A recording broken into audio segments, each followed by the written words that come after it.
Halo,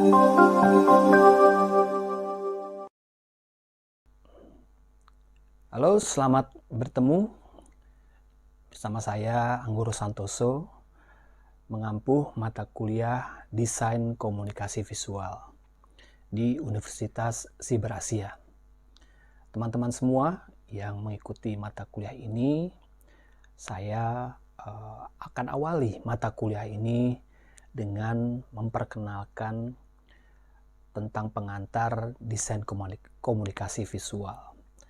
Desain komunikasi visual dalam konteks komunikasi tentu berbeda dengan desain komunikasi visual yang biasa dipelajari di ranah teknis seperti seni rupa maupun sekolah desain atau fakultas desain. Namun di mata kuliah desain komunikasi visual ini kita akan mempelajari tidak fokus pada bagaimana kita praktis dalam memproduksi desain, kemudian teknis-teknis dasarnya, tapi lebih kepada mempelajari atau menganalisis fenomena komunikasi atau desain komunikasi visual sebagai bagian dari tools komunikasi, sehingga teman-teman di komunikasi ini paham tentang bagaimana ranah komunikasi ini bisa dipelajari dari berbagai disiplin ilmu, termasuk desain komunikasi visual, yang biasanya dipelajari di fakultas-fakultas seni atau fakultas desain komunikasi visual, yang mata kuliahnya tentu saja mempelajari teknik menggambar, kemudian sejarah desain, dan lain-lain. Namun dalam konteks ilmu komunikasi mungkin ada sedikit modifikasi. Jadi kita fokusnya agak bergeser, tidak hanya tidak membahas secara detail tentang desain visualnya, tapi lebih kepada komunikasi, desain komunikasinya. Baiklah teman-teman, kita mulai kuliah ini, pengantar desain komunikasi visual. Apakah desain komunikasi visual itu? Kita akan membahas secara mendasar tentang desain komunikasi visual dalam konteks komunikasi, yang seperti dari awal saya sampaikan tadi, karena kita berada di naungan ilmu komunikasi, ya. Jadi kalau kita berada di naungan fakultas seni rupa, desain gitu kan, ya mungkin berbeda, outputnya berbeda atau outcome-nya berbeda. Ya, kalau di desain komunikasi visual umumnya outputnya adalah sebagai graphic designer atau desainer grafis, ya. Tapi di sini kita outputnya adalah bagaimana kita bisa merancang sebuah komunikasi visual sesuai dengan tujuan kita, ya. Tentunya melalui proses cara-cara komunikasi. Dalam ilmu komunikasi, visualisasi hanyalah merupakan bagian terakhir dalam proses alih pesan, subbagian dari olah media yang sifatnya praktikal. Jadi ilmu komunikasi ini adalah bisa disampaikan dalam bentuk visual. Dan ini bagian-bagian terakhir biasanya. Karena ada yang bentuknya verbal dengan komunikasi, ya, atau melalui media. Kemudian komunikasi visual dalam hal ini merupakan istilah yang merangkum ya kegiatan komunikasi yang mengandalkan stimuli visual, baik statis maupun bergerak. Tentunya ini ranah komunikasinya salah satunya adalah untuk media massa. Media massa sekarang berkembang, ya, udah digital, makanya dia masuk ke ranahnya digital nanti. Sebelum kita masuk ke desain komunikasi visual dalam arti yang luas atau dalam konteks komunikasi, tentunya kita akan mempelajari dahulu tentang desain. Desain itu apa sih gitu kan? Nah, desain itu pengertiannya adalah kegiatan kreatif, ya, kegiatan kreatif yang melibatkan penciptaan, ya, membuat karya yang berguna, yang tentunya merupakan kegiatan kreatif progresif ya, dengan menghasilkan produk yang produknya itu nanti memiliki kebaruan atau perbedaan dengan yang lain.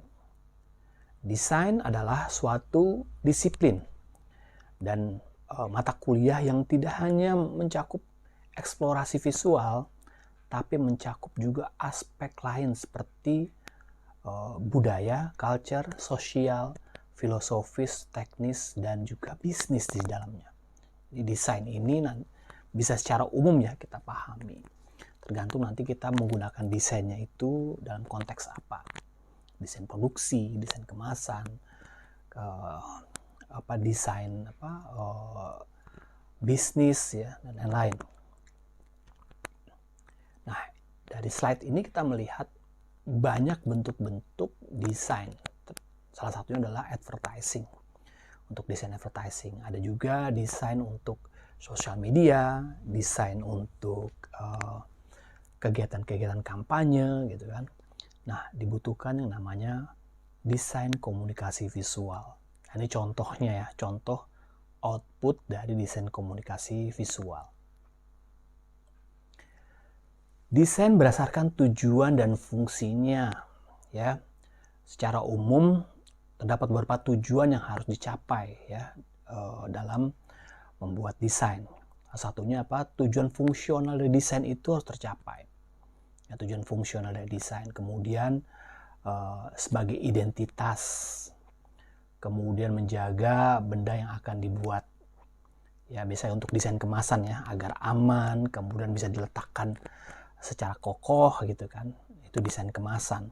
Kemudian menambah nilai dan lain-lain seperti di dalam slide ini. Jadi desain ini punya tujuan, punya fungsinya. Ya, punya tujuan dan fungsinya. Lalu fungsinya adalah bagaimana dia memiliki tujuan yang spesifik. Ya, tujuan spesifik juga ada bisa digunakan dalam konteks menambah nilai, memberikan nilai, menjadi menambah makna dari desain berdasarkan tujuan dan fungsi. Lalu kita masuk ke komunikasi. Nah, ini ranah kita nih, komunikasi.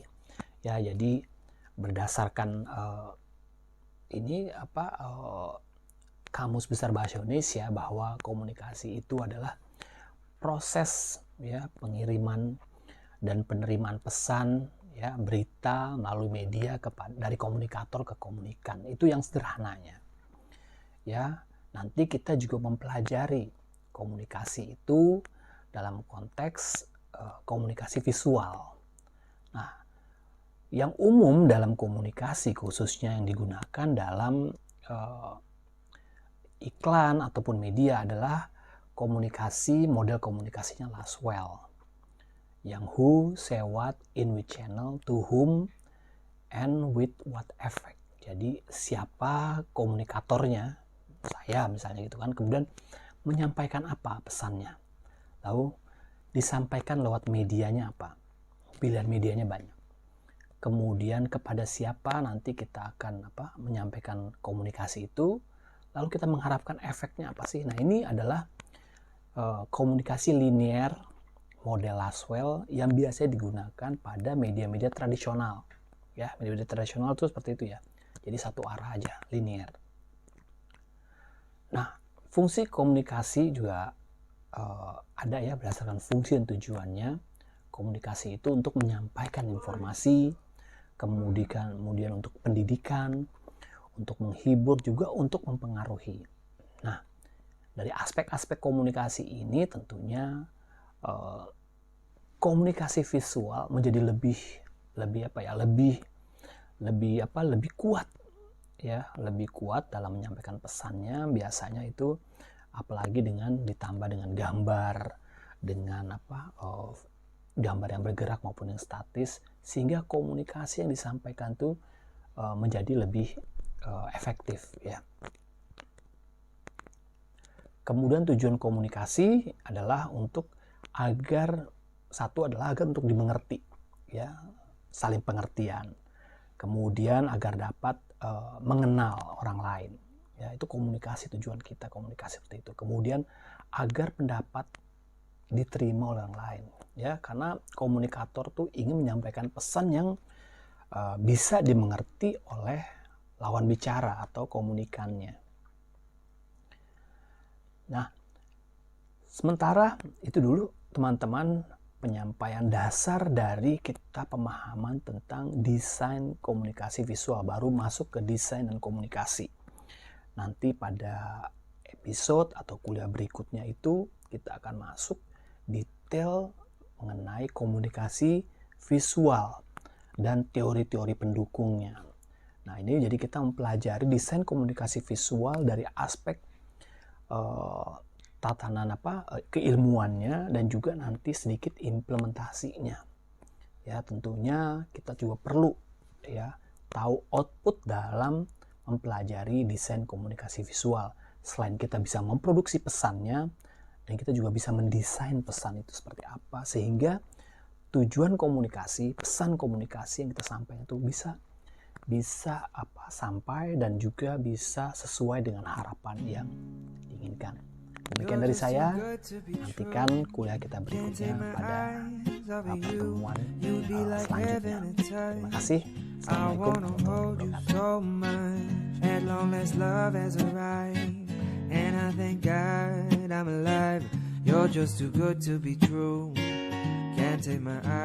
wabarakatuh.